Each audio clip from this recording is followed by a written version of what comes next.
What's up, everybody? Welcome back to the channel. Today I'm here to break down the NASCAR Truck Series race on Draftkings. We're at Texas Motor Speedway this week. Got a lot to unpack. We got a Cup Series driver racing in this series. Before I get into all of that, if you're new here, make sure to leave a like on this video and subscribe to this channel. It really helps me grow. As well as leave a comment. Tell me who your favorite play of the day is.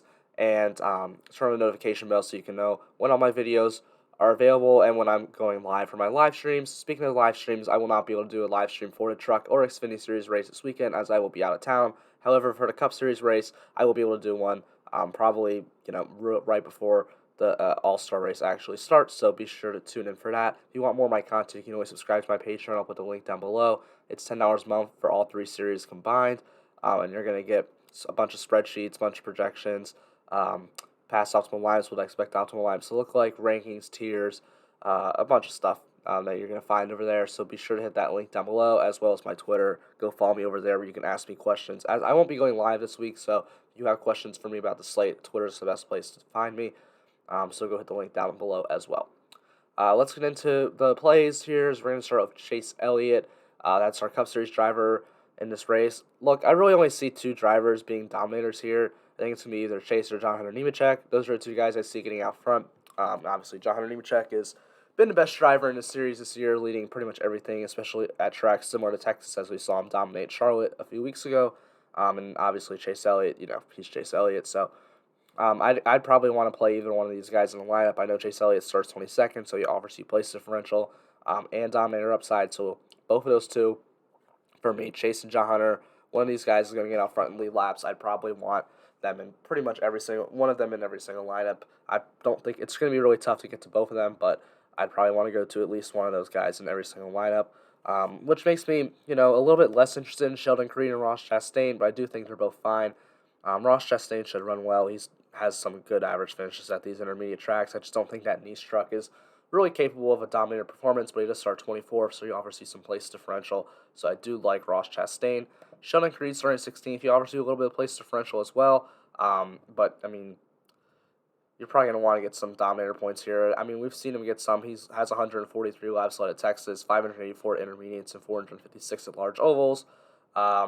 It's just John Hunter Nemechek's been just so much better all year long. So, why is this laptop doing that? This laptop's a piece of junk, man. So Sheldon Creed, it's just hard for me to really see him leading laps over John Hunter here, or Chase Elliott for that matter in this race. So I just don't think I'm going to be all that interested in Sheldon Creed. When you get to guys like Austin Hill, Zane Smith, Ben Rhodes, all start up high. I just don't see him getting out front with some of these guys in the field, with Chase Elliott and John Hunter in the field. I don't see any of these three getting out front and leading laps, so probably just not going to be all that interested in any of them. They should finish well. It's just I don't think that's going to be enough to really do it for you on DraftKings.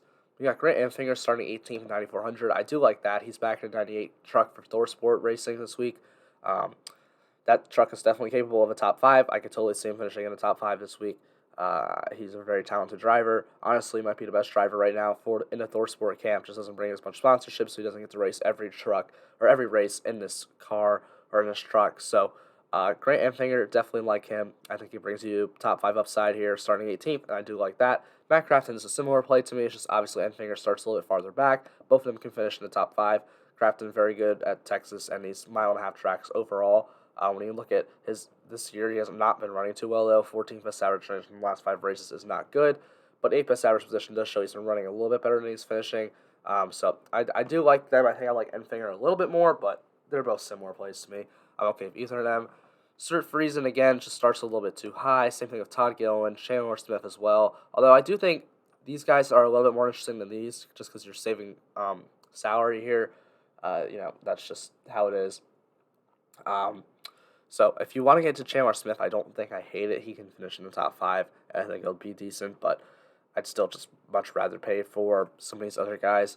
Josh Berry, I think, is going to be popular, but I don't really know how well I feel about him. He's in the Rackley Ward truck, which is what Timothy Peters has been driving all year, and it's not like we've seen Timothy Peters have some, amazing runs this year. He's just been not finishing so well. I think Josh Berry's a better driver, but his equipment's not that good. I don't know how interested I am in paying $8,400 for that truck. So that's going to make me probably not be too interested in him. I think I'd rather just go other places. I don't hate going to Johnny Sauter, starting 17th. Um, he could definitely get you a top like 7 or 8. Last 5 races, 10th best average finish, 15th best average position. We can see him have some upside.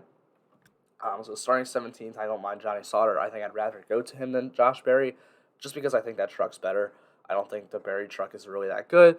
Now maybe Timothy Peters just sucked and I was wrong, and I'm wrong here, but we'll see what happens. I'm actually really interested to see how Berry does in this truck, because next week William Byron's in that truck. So that's just a note that we got to pay attention to how Josh Berry does this week. But yeah, I think I'd like Johnny Sauter a little bit more, especially the ownership Berry's going to carry. I just don't see it in that truck. Tyler Ankrum, $7,900, starting 11th. I just don't want to pay that for Tyler Ankrum. I don't think he runs too well. Carson Hocevar starts 3rd. I know Carson Hocevar had a great run at Charlotte 2 weeks ago, which honestly, Charlotte and Texas are basically the same track. I mean, I think Texas is a little bit bigger, but they're really similar. But the thing is, I just don't see Hocevar having another top 2 finish. He's just a little bit too expensive where he's starting for us to really. I don't want to play Carson Hocevar needing a top 2 or 3, so I'm just not going to. I just don't think that's going to be a spot to attack on this slate. Derek Krause starts 9th, $7,500. I just don't see it. Drew Dollar starts 10th at $7,400. They priced Drew Dollar up more, but I mean now he's starting up higher in 10th. I mean Drew Dollar's fine. I mean he's in a KBM truck. Obviously you're paying $7,400 for a KBM truck, which that's really cheap. But I don't know, man. Just starting 10th, I just don't see Drew Dollar doing too much. He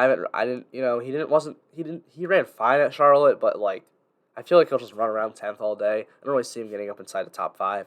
So, I'm probably not going to be all that interested in Drew Dollar.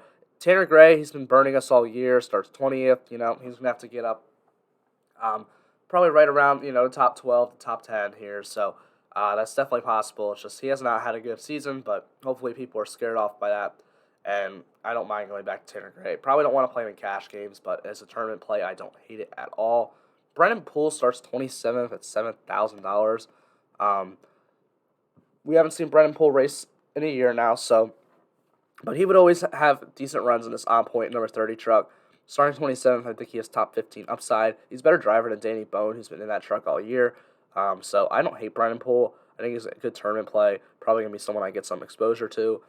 Ryan Truex starts 14th. I just don't see that. Dawson Cram starts 23rd. Excuse me. I don't see that. Howie DeSavino in the Jordan Anderson truck, $6,700. I am not paying that for Howie DeSavino whatsoever. But Chase Purdy, $6,600, starting 28th in the GMS truck. Look, he sucks, man. Like, he's in a GMS truck, 22nd best average finish, 21st best average position for the second best team in the series. Ridiculous. So he sucks, but he's got upside in that GMS truck. I'm sure he's going to be popular. He's going to be played in cash games. He's going to be popular in tournaments, but I don't hate it. He has the upside to get there. But I think I'd rather play Deegan and Wayne Self in tournaments. I mean, we've seen Haley Deegan start to run a little bit better as of late, with the 15th best average finish, as well as also Wayne Self. They both are tied for the 15th best average finish in the last 5 races. And Deegan ran well at Charlotte a few weeks ago, which is a track obviously really similar to Texas. So I think I'd much rather go to her or Wayne Self in tournaments. I just think they're going to finish higher than Purdy. And if they can get it inside the top 10, that's going to be very valuable. So pick your poison with those two. I think they're really like the same play. You're just hoping whichever one finishes higher.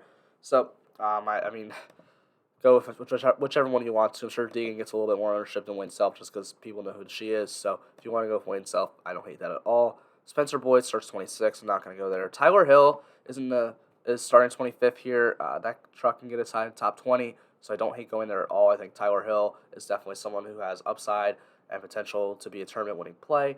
Tate Fogelman, oh my God, I'm so tired of playing this guy. But he starts 31st. He's in a truck capable of getting a top 20. We all know how bad Tate Fogelman is. He sucks, but if he doesn't wreck, or doesn't make any dumb mistakes, he should get a top 25 at the very least. So he won't kill you. Corey Roper starts 21st. I just don't see him doing well. Keith McGee is awful, starting 34th. I'm not going to go there. I'm not going to go to Jennifer Jo Cobb. Jesse Iwuji started 29th. Probably not going to go there. Not going to go to Cicerelli starting 36th. Not going to go to Norm Benning starting 35th. And Chris Wright starts 15th. And I mean, he's been awful this year. just not good. So the value kind of sucks this week, which is why we can't really play some of these guys together. Some of these guys at the top together, but there is decent enough value where you can play them, like Deegan, Wayne Self, Hill, Fulham. And those are probably the only value guys I'd really go to on this slate. So playing Nemechek and Elliott together is going to be tough, but I just don't think that's going to be optimal this week. So, yep, that's really all I got on this video. Thank you guys so much for checking out. Make sure to leave a like and subscribe on this channel, and have a great rest of your day.